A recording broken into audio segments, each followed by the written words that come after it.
market research done by each company? Anyone from this side? The type of market research that John and Mary would have done prior to starting their business was attending a training course on organic farming, which is conducted by a non-governmental organization. Okay. Other than that,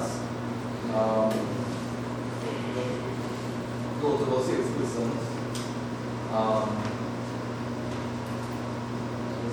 Okay, alright, good. And on the side, whatever market research was done.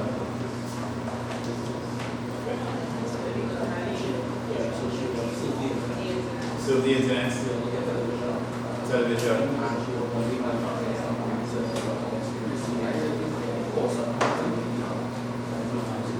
Okay, good. Excellent. Excellent. Now, I want to make this point. Do you think that you being in this class here is part of your market research? Yeah. Like, why? Because it's shared. What is that? You said what? Okay, so you're getting knowledge of what you're looking for and how you go about doing it. Anybody else? Being part of this program here, does this contribute to your market research, to your business idea?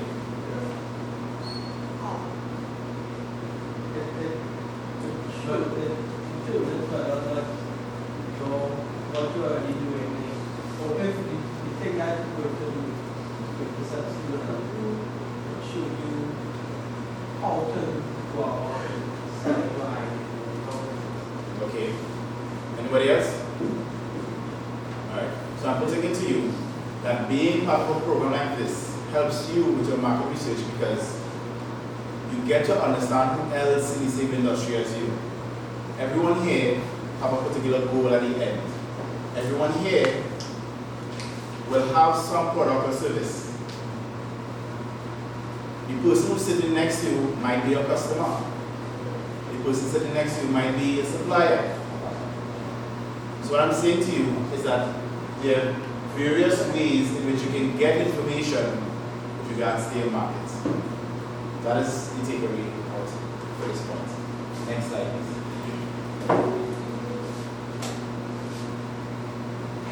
So these are some of the ways that you can gather information by doing your market research. Number one, talk to potential customers. We saw that. Number two, observing competitors. Many times competitors would have gone through some of the hurdles that you want to get through. And seeing what they're doing now can inform you on what you can do in your business. Number three, ask suppliers and business colleagues. Are you all colleagues here? Are you all in business here? Good. Read newspapers, catalogs, trade journals, and magazines. Do you agree? Do research on the internet. You saw that example just now. Next. We won't break. So now we're going to talk about market segmentation. Market segmentation means identifying customers by age, gender, and income. Age, gender, and income. And deciding which business segment to serve. Age, gender, and income. Is that all? No, somebody said no. How else can you look at your customer? Can you segment your customer? Somebody said it. Location. What else? Income is there. Interest. Preference. Because it's all like age, like kind of like age. If you're over 60, you have to limit. Okay, so he's saying that you can even make it smaller. You can segment it even more by looking at if they have a comorbidity and the product addresses that. Good. You see something? By profession. Which speaks to income. Lifestyle. If you're single, if you're a family person, good. Excellent. Right class. So always bear in mind when you're putting together your marketing plan, do not generalize. Segment your market. Not all people are the same. Everybody, your business is not for everybody. Agree? Nice. Next slide. we have an example here. We will send this is actually page 19 and 20, where you see a product of compost manual segmenting the customers into small scale customers, greenhouse farmers, landscapers, nurseries, etc. Alright, it's there, page 19 and 20. Can you confirm that you're seeing it? Are you seeing it? Yes. So please read up that. Next slide, please. What I'm getting to now is the 7 P's of marketing. Anybody here ever heard about the 7 P's of marketing? Yes. Somebody say 4 P's. Somebody say 3.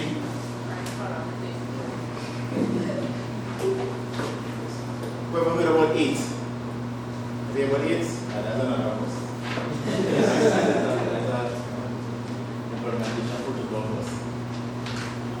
But the 7 P's of marketing are product, price, place, promotion, people, process, and physical appearance.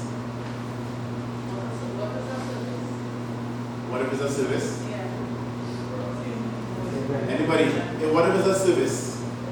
Do you have a product? Do you have physical appearance? The way you carry what yourself, your branding, the dress code, and the image of the business. Okay. And people for service-based business. What do I look like? I'm going to ask you just now. Think about it. Next slide, please. Next. So, with product, right? Try to envision when you're describing a product. What is the physical attributes of the product? It's a physical, tangible product. So you need to describe the kind of quality you're delivering. And it's okay if your product is not of high quality. It may be a less expensive product. You need to decide. It's your business, it's your business idea. What's the size of the product? What's the color of the product? Simple. Ask yourself, what specific need will be satisfied in my product?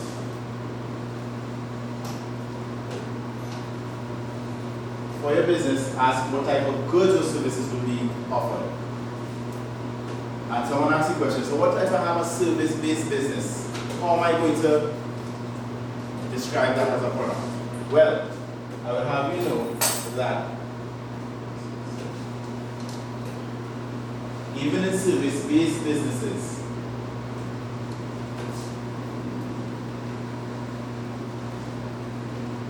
so if you have a product and you have a service-based business, when you have a service-based business, the expectation for the customer from point A to point Z, what you do in those intermediary steps is your product. Again, you're going to further detail about this. What you do for your customer is your product. What you physically and tangibly do for your customer, that in a nutshell, in a package, is your service product. And what I encourage you to do as you develop a service-based business, think about expectation. From the moment you are engaged to, I don't know, this was the same group that we marketed frozen mangoes, right? Yes. Okay, good. So you're marketing frozen mangoes. And from the point of accepting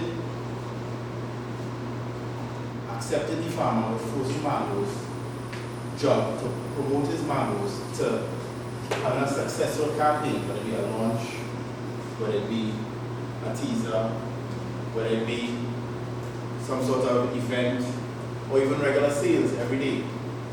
That expectation most times will be based on time. Most times based on time and quantity of work, whether it be artwork or physical copies or what have you. That package in itself is your product to your customer. Do you follow what I'm saying? I want you to wrap your mind around the product is not tangible, but the results that you give will bring bring results. The efforts that you do will bring results. And those results are measured, time-based, output-based, and that together is your product. That's your service-based product. You with me? Good. So I don't want to hear that. I do not service or half the product. This B is empty. No. It's filled with the activity that you do and satisfying the expectations of your customer. Any questions on that? Yes? No? Simple? Good. Next please. Rest of these.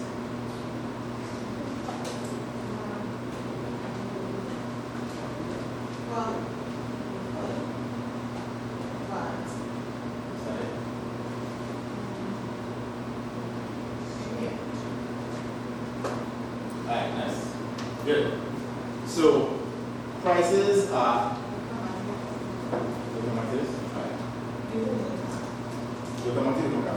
Why is price part of your marketing plan? Anybody? Do you think price can attract your customer? Yes. And says yes. How you set your prices has somebody said it is, a kind of psychological effect on how you look at the product and the good or service. You ever see items labeled $9.99? What's that? What's that about? That's psychology. They're just trying not to say $10. Because 10 is a bigger number. I already know what it says. And you know that's the situation. So how you set your prices will determine how much your customers are willing to pay. You have to understand, in setting your prices, there's something called tiered prices. Anybody heard the term before? Tiered pricing? A low, medium, premium. Yeah. Anybody ever heard the term bundled pricing? Yeah. Good. These are the things I want you to consider in setting prices for your business. And using price to market your business. Alright? Think about how much your customer is willing to pay. Am I serving an affluent customer? Am I serving a not so affluent customer? Alright? Think about your competitors' prices. You're standing next to brand B on the shelf. How is my price going to be looked at?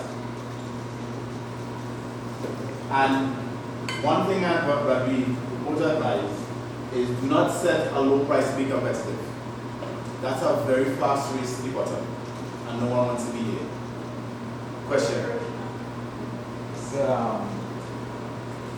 low price. That's some people that just like the market doesn't business anymore. That's the prices they offer. It's like I don't know what to explain it. Now explain it. It's not English. It's Alright, I do mechanics something, right? I offer scanning and stuff. And the price some people offer for scan is like it's ridiculous to what I will offer. Like, you know, if I offer $100 for a scan, some people will say $30, $25 for a scan. It's like it doesn't make any sense, and the market is like that now. I don't know if it's because of many people with over-government. alright. It could be that. Like, look at it as a loss leader. Alright, so there's a term being introduced to the class, something called loss leader. What does that tell us? So essentially, it's there, right, in that case, you're providing a service that you're going to make a loss on, but you're going to upsell another product. So let's say people, right? Yeah. So when someone does a scan by you, they intend to fix the vehicle by you. So you know that you're going to make money fixing the vehicle by the actual scan. So I would go and scan for $20, knowing that I'm doing the job to fix whatever the issue is that you need. Which is $300, $400. Which is $400, yeah. Plus whatever parts, you know, they have a market parts as well, plus to cover back what they're there. So you have to go ahead and get this attractive customers to get them in the right people's place. Okay. Because we know what trading is working. If you get in trouble, they're going to drive around to each and every mechanic. They're going to mechanic reach by you. You're going to get fixed there at one time. What do you think about that? Do you think you're being a victim of you're the other end of someone's smart pricing marketing strategy? But I also do that same strategy. Some people, they just, the way they offer that service, people they're not satisfied with it. Like, I will go through like what could be a problem. Some people just kind of say, hey, that is your problem, and change that sensor. But it's not really that sensor, it could be leading up to that sensor. So are you saying then they have a problem with the product? Meaning How they deliver it. the expectation that the customer gets, they're not getting it, they're falling short. Yeah. This is why, ladies and gentlemen, marketing is it feeds on each other. The product feeds into your price. The expectation that the customer gets, I pay $40 for the scan, 20 minutes. And then my card down for 6 months because you can't get you ain't promising what to deliver and promises. Alright? So think about your prices, think about what you can do, think about what your customers are doing, or what you can do better. Alright? We'll have a lengthy discussion tomorrow. If you have a question. I'll say, in this situation, this customer is not really coming to get scanned, he's coming to get a contest. But it's right. But it So- starts with the scan. But it's his process starts with a scan, but the customer doesn't care what you practically scan. So if I was charging somebody to fix the car, I had to diagnose the problem, right? Right. I would charge to diagnose the problem, which may include a scan, which may include going through checking the problem, checking the different things or whatever it is.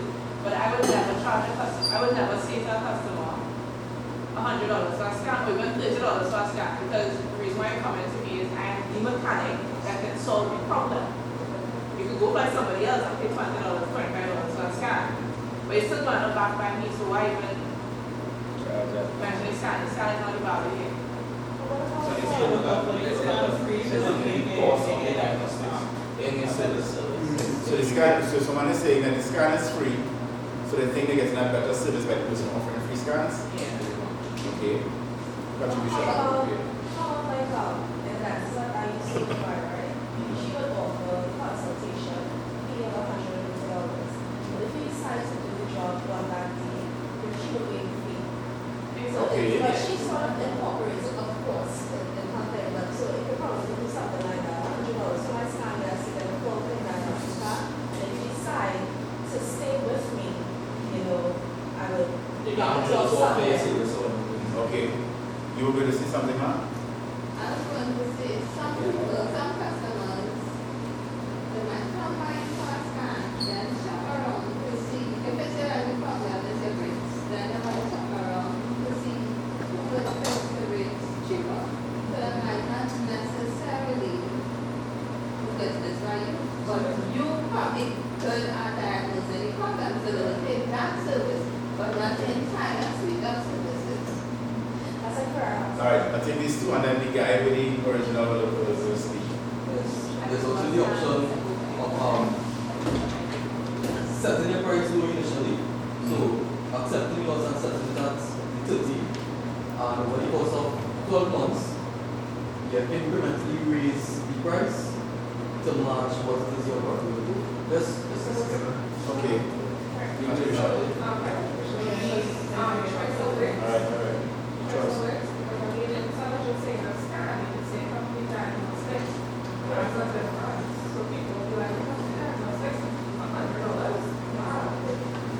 So you position the product at a higher value for the same price. Okay, good. So you say So I listen to everybody's point, but there's a difference between scan and diagnosis. So what I offer is diagnostics. People who have the 20 and $30, they just scan, so they scan and say, hey, you can't change that part. That is about it. But my service is diagnosing, and as the young lady was saying there, if it's a major job, sometimes I will say, okay, if you're going ahead with me, I will wait for the diagnostic. alright, that can I go to the next one?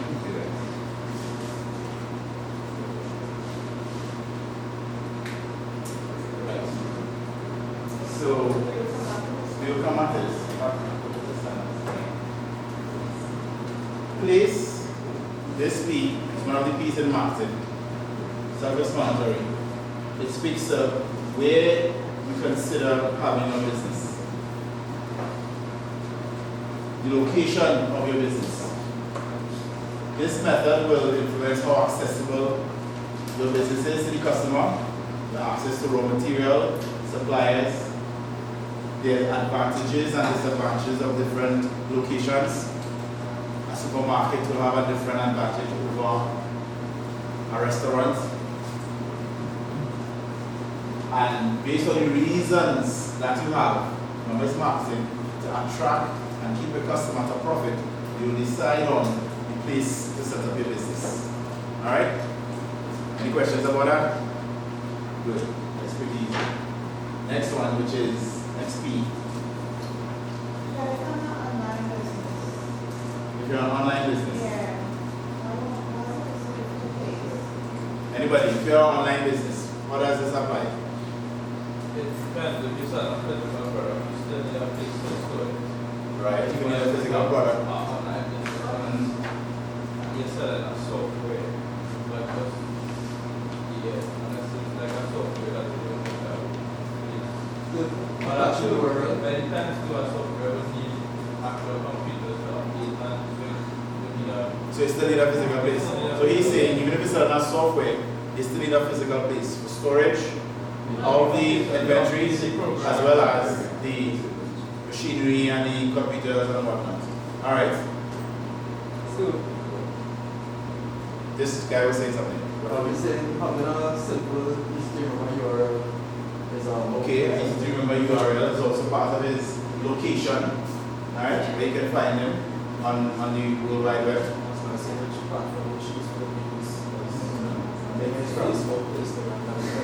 The platform that you choose to use is not part of place, that location. If you know you're serving old people like me, you still use Facebook. You see, I still call it Facebook. That's changing all kinds of stuff. If you're looking for younger people, Instagram. Where do you be? If you're TikTok. Twitter, Instagram. we have TikTok. One Discord here. You on Discord? Alright.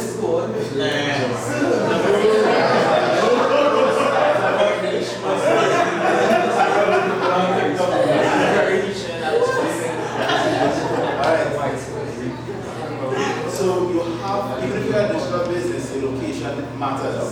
Where you set up your business matters.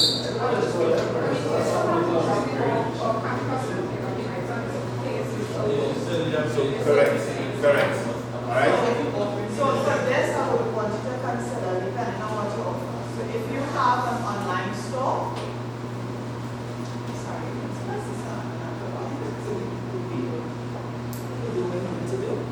so if you have an online store, right, and you decide you have an online shop, yes, you have to consider in terms of place where you're storing your goods, but your warehouse could be your home.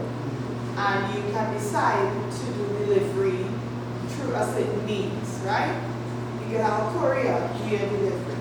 When you're thinking about space, especially when you're dealing with online, one you would like to think, if I am a retail outfit, am I going Shopify or am I going Amazon or am I going eBay or am I, you understand? Choosing the right marketplace will determine where you want to go. That's your place, right? Using their facilities in terms of delivery, that will help you. If you have to do your own delivery, determining how that is done affects you in terms of your placement. So just bear that in mind. I know online might be a little ticklish, but just bear that in mind. If you have a digital business, and let's say your product, there's a young lady in here, Miriam makes it for us, right? There was a young lady that we dealt with recently, and she wanted to do online publishing. So where would be her place? Amazon. Where is her storage? What's her product? Where is her product going to be stored? In the cloud, right? So she would have to look into those type of things. How her products is going to be stored. So just bear that in mind in terms of you're dealing with intangible, digital products. You want to think about those things. You good? The platforms that you use will matter. Because if I use a platform, it was a small storage place, My customer's ready to get what he needs to get. It takes a long time. That's frustration. Alright? Promotion. Promotion means informing the potential customer about your product or service to entice them to buy. It includes advertising, publicity, sales promotion, and even direct marketing. Alright? So, in your business plan, you'll see section 2.5. Go through it. Think about the different ways that you use to promote your business and complete this section. Alright? And the gentleman in the back who has the mechanic store, how you promote your business matters. You are in the business, so it's easy for you to understand the difference between a scan and a diagnostic. Sometimes you have to spend the time to educate that customer. Really emphasize the value that they're getting. No, this is not a scan, this is a diagnostic. A scan will give you this checklist. This is a diagnostic, which is giving you a longer checklist. Part of your promotion, part of your advertising, how you represent your product, will consider that. So they will see the value when they come by you. So that when the customer comes to you, you don't have a scanning customer. You don't have a customer who's going to pay $40 or think that paying $400 is too much. Understand what I'm saying? It's your responsibility to promote your product, one of the P's, in the best possible way. Alright? In your business plan, remember the business plan is a working document. As it's still up. Section 2.5 deals with promotion. I want you to think about it and fill that out. So for the people P in marketing speaks of identifying who or what unique characteristics that will make your business different. Identifying key positions that can make a difference in your business, as well as deciding which criteria is necessary to recruit people into those key positions. Plan the necessary training and coaching for the people in the key positions. Now, when you have a product, people in key positions, alright, okay, it's important, but for the end customer, they'll be like, I don't care who's your HR manager. That's not important to me. I just want a good, nice, presentable product. But you know that final item that you're providing to the customer, there's people behind that. There's people that have to work, people with special skills that have to put it together. You, as a business owner, have to think about those skills and get the right people in place. And even, go ahead. A good example of that would be if you have a product and your product has to go into a specialized bottle or special bottle, then you will need to identify that unique characteristic that make your stuff different. And then you identify the key positions that make a difference in your business. So in other words, what could your it's you really identifying what your business could work with or could work without. And that is what you need to know. What it can't, what is your non-negotiable, meaning you absolutely have to have it. That is your key position, right? And then decide which criteria is necessary for recruiting those key persons. It might be going through some sort of training program on the job. You must program. It could be MIC. It just depends on what you need for your nature of business. So if I was producing our produce farm, like like I said, like they started doing that, so one of the criteria might be they need to have graduated from UTT ECIAS, the certificate in agriculture. Yes. Yes. Yes. Does it also include the characteristics of those individuals that you're like personal traits? It will include it insofar as what you need of that staff.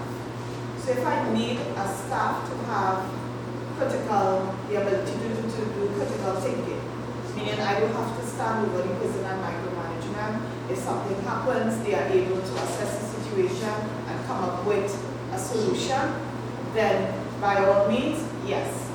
And there are a number of what you call behavioral type assessment exercises that you can find online to assess persons. I'm saying don't get too tied up into this particular part of it, except to say identifying the key positions. Because your business cannot function without those key persons. It can function with other things, but it can't function without those key persons. It's like, if I have a bakery, who is the key person in the bakery? Baker. Baker, if the baker not there, then we have a problem. Right? So that is what I meant in terms of identifying what is the non-negotiable, the key person in the business. And necessary training and coaching is exactly what you said. Sit down, think of, work out what type of training this person needs to have. Now, you might, let's say I'm running an accounting firm. Ideally, I would like to have everybody ACCA trained. But I might be able to get that.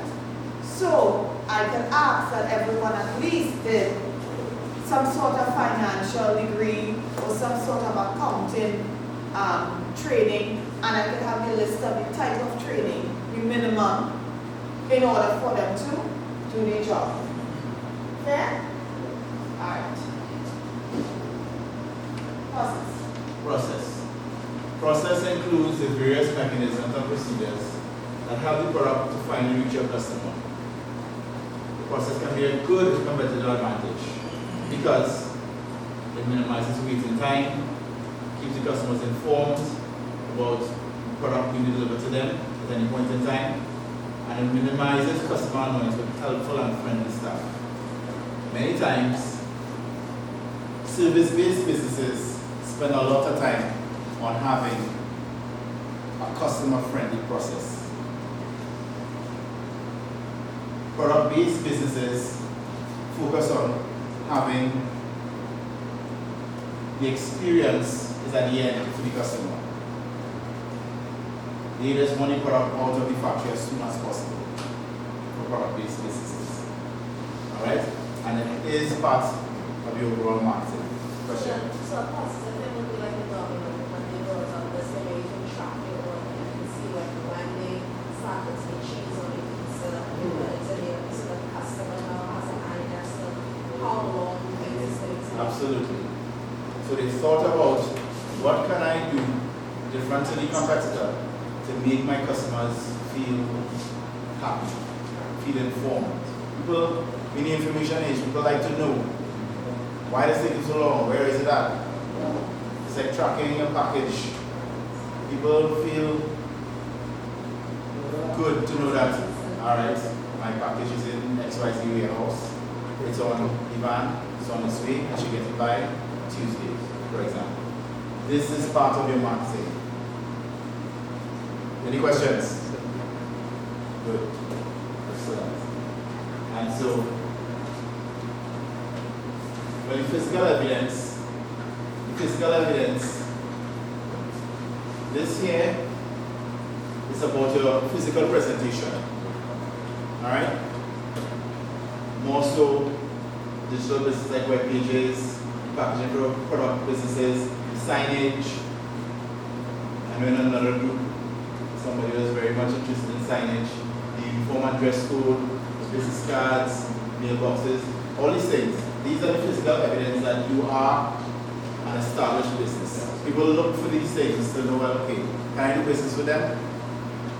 Yes, because all these things, they make me happy.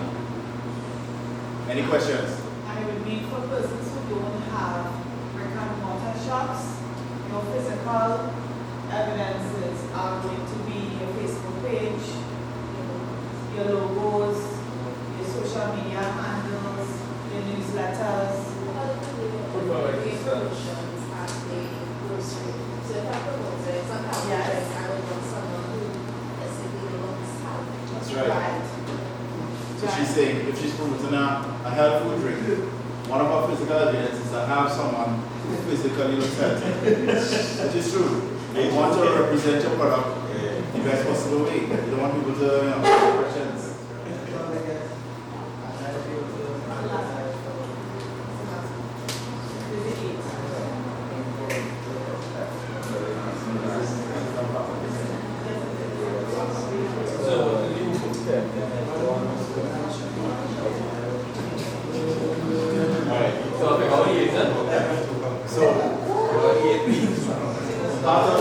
Part of what we want you to do is to estimate your sales.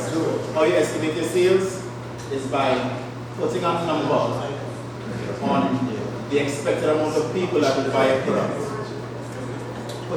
Estimating your market share. And as you estimate your market share, you can break it down by months, break it down by quarters. If you're using direct distribution, sales figures will increase over time. Alright? For wholesale and retail distribution, the sales figures decrease after launching. Who will tell me why the sales figures decrease after launching? For wholesale and retail type businesses. Anybody? Because if you supply the store would make an initial purchase to stock the shelf, and then the next time the store buys, they'll just buy what's sold the most. Correct. When you enter wholesale and retail, many times businesses, these type of businesses, just take a bulk number, and then people will see it and use it, and then the amount levels off to the true consumption, the true value of your product in the markets. Okay? So bear that in mind as you think about your business and you put in your numbers together. Any questions? That's why we should have our excellent answer. What do you mean by that? So I shouldn't just say that I will want to distribute massive because I know for a fact that it's going to increase. But for my business, for example, I'm going to become on a weekly basis harvesting goods. I can't wait for Maxi to say what they need more. My goods will no longer be fresh. So I can ensure that okay, maybe it's a 40% by Maxi and then but then I have 20% of direct sales somewhere and 30% in the market. And it's split up here. Okay, good. That's a good strategy. That's part of your sales strategy. Right? Because you know what to expect. Right. You know that the sale this month is not going to be the same as next month if you're doing just wholesalers. It's a drop. Alright? So, any questions? You guys know to put together a master plan now? Yep. Yeah. Alright, so this evening when you go home, I want you to put some thoughts into all of the P's you now discussed. Write down, have your business idea, put your P's together, and You guys send me assignments via email. Yes, right? With instructions.